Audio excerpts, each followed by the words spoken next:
Say hello, everybody. Hello, everybody. Hello, everybody. Welcome to episode 4 of Baking with Babies. We today are going to make spinach ricotta pie.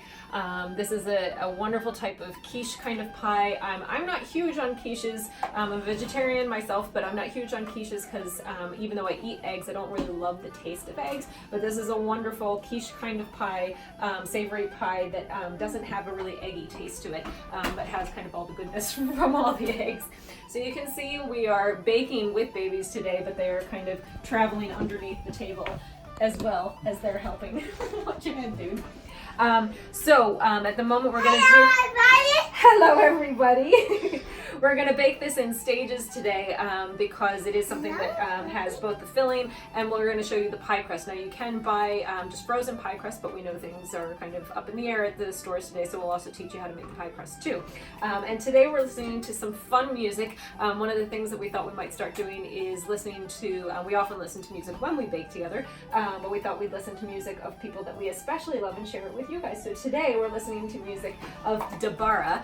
For any of you who know, Fanon's dad and my husband is Fanon Dabara, and his family, all of his brothers and sisters are musicians, several of them traveling and touring musicians as well, and so they have their own kind of family group called Dabara, and so this is one of the tracks that they play. And who's playing the whistle and the flute?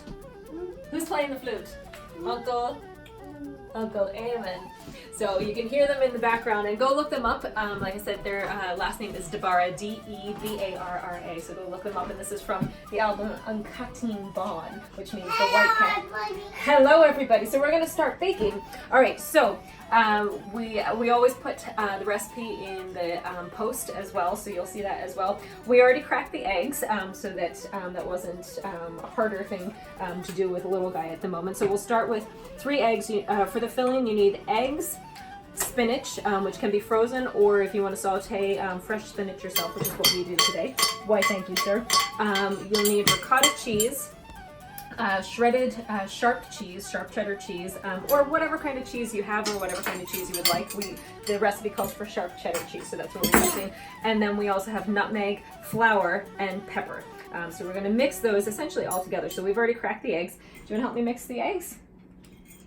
Yeah, come on.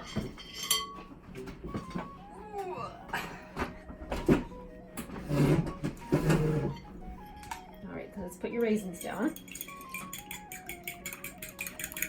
So we'll mix the eggs up really, really well. And then we'll add in the ricotta cheese. So just helps. I suppose it doesn't really matter. Hang on one second. We're going to use this in here. I suppose it doesn't really matter the order, but one of the things when you're working with eggs is that sometimes they can be kind of messy, and so if you add something else in that kind of keeps them from moving around as much when you've got little guys, we find that that's kind of helpful. Are you mixing? Thank you, sir. Nice job.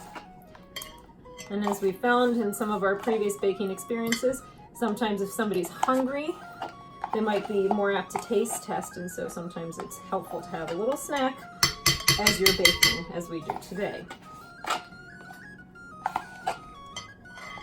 Alrighty. Thanks, Liam. Good job. Whoop. Did you miss one? Alright, so we'll mix all that together. Mix it carefully just because it's a solid and a liquid going together. So mix that up really, really well.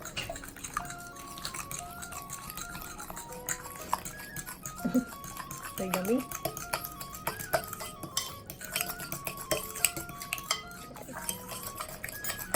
And once they're good, whoop, just one second, we're not quite ready yet.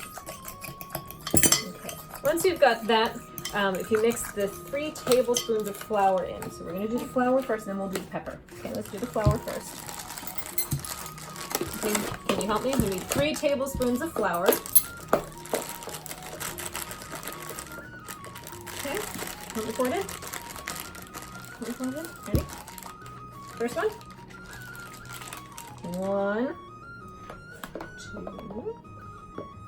2, and 3. Nice job. Thank you. All right. So we have that, and then we'll put the pepper in at the same time.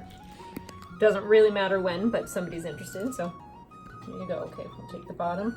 We'll go like this, back and forth. Nice job. Thank you, sir. So the pepper is really just a taste. It's however spicy or lack thereof you like it. And then we're also going to put nutmeg in. We love putting nutmeg in with our ricotta cheese almost with any of our recipes. So we're going to put some of this in. And what are we putting in? What's this?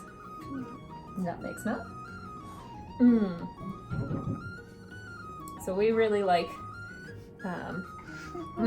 spices in our house. So we're gonna add some. You want to put the top on? All right, Mama will mix and you'll put the top on. Oh, thank you. That is some extra raisins, an extra stack.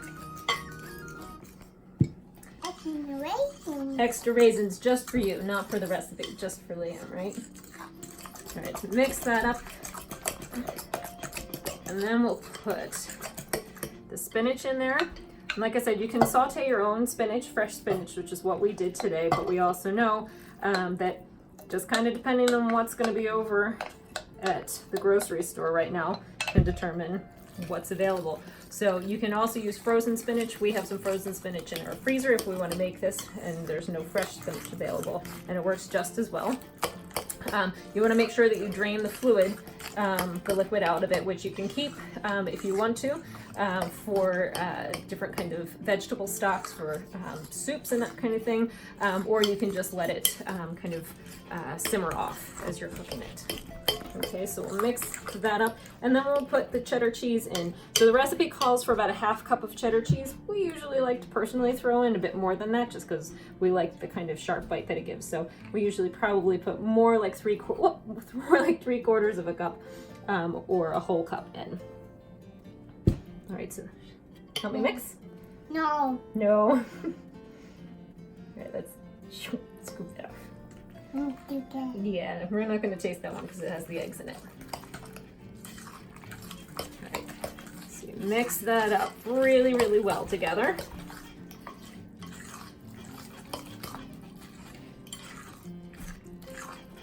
So it should look something like that. Alright, and when you're done mixing up this section here, then we're going to go and we're going to finish up. This is stage one. Finish up and you set that aside, and then we're going to go and make the pie crust. So we'll see you shortly. Thanks, buddy. Say we'll see you in a bit. Hi, everybody. Hey, everybody. Hello, everybody. Hello, everybody. We're back for the second part of Baking with Babies when we're making spinach ricotta pie this evening. So we've had a little bit of a nap and took a break after making the filling. So now we're going to make the pie crust. Before you do that, I would preheat your oven to 375 degrees Fahrenheit, and just so that it can be preheating. This is also a great recipe to have accompanied by baked potatoes. That's kind of always how we have it at dinner time. So if you want to throw those in ahead of time, now's a good time to do that before you get the crust going. All right, so what you will need, again, the recipe is down in the post, but what you will need, you'll need flour, butter, which I like to have softened. That's just my preference. Some people like it to still be cold. I like it to have it softened a little bit. Salt and cold water. And we're making a savory pie crust today. And so there won't be any sugar or anything else like that in there. So, all right, here we go. So we're going to put 2 cups of flour. This is all-purpose flour into the bowl. You help me put it in? What do you think? Yeah, 1. And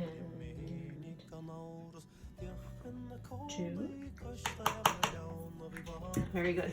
And then the recipe calls for about a teaspoon of salt. I usually like to use slightly less than that, usually more like half a teaspoon. So something like that. We are doing a savory one today, so it can be on the saltier, more savory side. One extra little shake. Okay, thank you, sir. When you're doing a sweet crust, I'd probably recommend to have it be just a little less salt than the 1 teaspoon, but it depends on your tastes. Thank you, sir. You're mixing that up. Thank you. That's lovely mixed with mango. So you're going to mix up the salt into the flour, and how savory or salty you make it will depend on what you're making it for. All right, so then we're going to add the butter in. Like I said, I tend to like the butter softened when I'm making things. So you take that, you put it into the flour. Help me mix this in. And you can use either your hands if you've got a little guy, or you can also use a pastry cutter, which I'll show you how to use today. If you have if you're baking with an older baby or an older kiddo, pastry cutter is a good thing to get into. Just mind that it doesn't get too sharp. Some of them, this one's is fairly blunt, but some of them can be super sharp, so you just want to be careful. All right, so when you're using the pastry cutter, just kind of cover the butter a bit with flour so that it prevents it from sticking too much. And you're going to literally cut it into the flour, mixture of flour and salt. Yeah, you gonna help, Mama? You can hold on the top. There you go. So if you have somebody who's really little helping you, definitely one of those things. I'm helping. You are helping. Holding that. You are holding that. Yeah, and they definitely need supervision and somebody helping them, or they need to be helping somebody with it as opposed to them trying it on their own. But you can do this with your fingers if you want to, kind of like if you're making scones or a scone. It's a similar kind of process, although there's more butter in this than in something like that. All right, so you want it to be pretty crumbly and want to get it down to where it's fairly fine in terms of its texture. So make sure all the butter is fully worked in.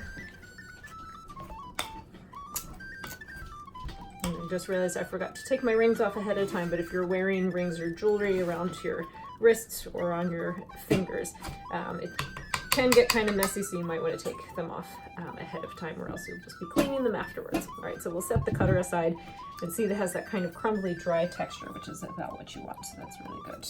All right, and then you're going to add your cold water in. It is important for this to be cold, so it's not going to melt the butter. So we're not going to pour the water right in. You're going to take tablespoon, it says 5 to 6, just a moment, 5 to 6 tablespoons of water. I usually err on the side of 6 and then test to see what it feels like after that. So we'll add 6 in. Here we go. 1, 2, 3, 4, 5, and whoop, lovely, 6. Okay, and then I'll start to mix that up. And you don't have to use your hands for this part. You can use wooden spoon. Just a moment. But it's good to get kind of a feel of what it's like. Would you like some more mango? Here you go. So the way I generally make pie crusts, and there are lots of different ways to do this, the way I tend to like pie crust dough to be is to be on the kind of moisture side rather than dry. You can always add a little bit of flour, especially as you're rolling it out, but if it gets too dry too soon, it can be really difficult to work with. It can fall apart really easily. So this feels pretty good. I'm going to add just a little bit, probably a tablespoon more water, or half a tablespoon more of water to this, just to make sure it's not going to be too wet. And if it's a little bit too wet, it is okay. You calm down.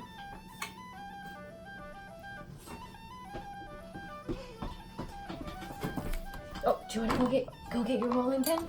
We're gonna roll the dough out. Go get your rolling pin. It's in your kitchen. And just work the dough together a bit. And you can see it's kind of that sticky texture. Like I said, I tend to err on the side of it being a little bit wetter. It doesn't have to be this wet, but better than it being too dry. All right, because you're about to add some flour. We're gonna roll our dough out. Oh, here he comes. Come on over. Are we gonna roll the, come roll the dough out. All right, so we're gonna take some flour. There's some flour for you, for Liam. And we'll get you some dough. I'm gonna flour either a board or a rolling mat with some of that all-purpose flour. Okay, You gonna roll it? No, the No eating it. No, we have to wait until it's big. baked. Okay, so this pie crust is actually enough for two, for a pie that has both a crust on the bottom as well as across the top, but we're only going to need one of them for this particular recipe. So you can set the other half aside, either to use it just as kind of pie crust strips as a snack that you can bake at the same time, or you can set it aside and freeze the dough to use it for a later time, which we've done lots of times here too. Or if you're doubling the recipe, you can double the recipe for the filling and then just keep the recipe for the pie crust the same. Okay, so once you get it to here, you're going to flour both sides so it's not going to stick too much, and then you're going to roll it. Try and keep it in a circle kind of as much as possible. And you want to make sure that the dough is really pliable, and that's why keep it on the kind of wetter or moister side to begin with, so that when you're rolling it out, it doesn't make it too dry. Because if it gets too dry, it will get, like I said, it will be harder to roll out because it will break, or it will just simply get too stiff and it won't allow you to roll it out very easily. And I have a mat here that helps to kind of gauge how big I want to make the circle, but you don't have to have one of those by any means. This is more for the texture of rolling things out than anything else. So depending on the size of your pie plate, you want to make it at least an inch or two, at the very least on either side, so that you can lay it over. And see, occasionally you'll get a tear like that as you're moving it. If it's wet and moist enough, you can just kind of seal it up like that. Liam, are you going to come help me put it in? All right, so when you're transferring your crust over, you're going to lay it over like this. Are you going to come help me put the filling in? And just kind of shift it in gently, slightly. Oh. You're using the big one.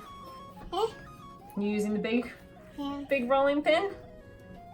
Nice job, dude. Okay, so you want your crust to be kind of as thick as you'd like it to be, but you want to make sure that it's going to cook evenly. So whatever thickness you're choosing, you want it to be the same across the board or as close as possible. We tend to like crust on the slightly thinner side, but it is kind of a preference thing.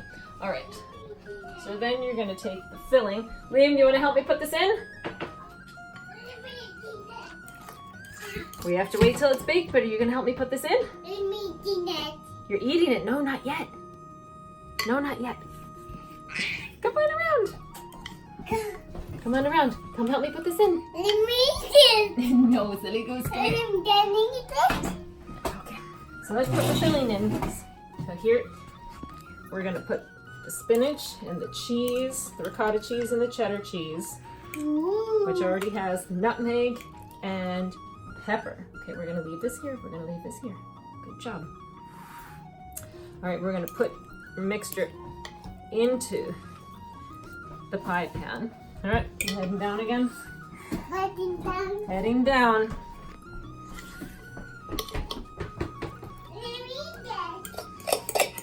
Good. All right, and then you're going to spread it all around to try and make it even.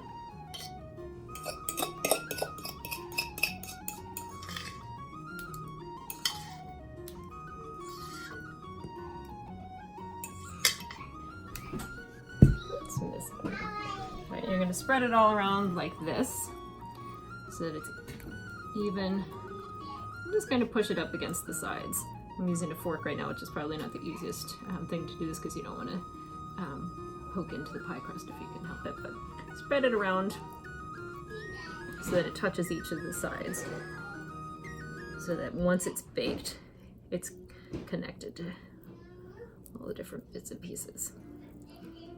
Kind of looks like a Vincent van Gogh painting while you're making it too. I never thought of that. All right, so once you're here, you're gonna take the edges, and let me just grab a sharp knife. I'm gonna take the edges, and as you can see, kind of just roughly gauged it to give myself about an inch around the sides. But you certainly don't need that much, and you don't want to put so much dough that it doesn't cook through. And there are lots of different ways to finish off the pie crust on the outside. Some people just cut it right up to the edge. Some people will kind of press it to make really fancy designs. Sometimes we do that here, but especially if it's just a functional kind of pie that you're making, or if you've got little guys who are maybe not as interested in kind of hanging out, and for the artistic side of things, may just keep it simple. So I tend to roll the outsides of my pie crust like this, just simple rolling it in one direction so that it rolls down to where your filling is, because this is an open-faced pie. And it's nothing fancy, but it just kind of seals everything off and allows it to be kind of finished off.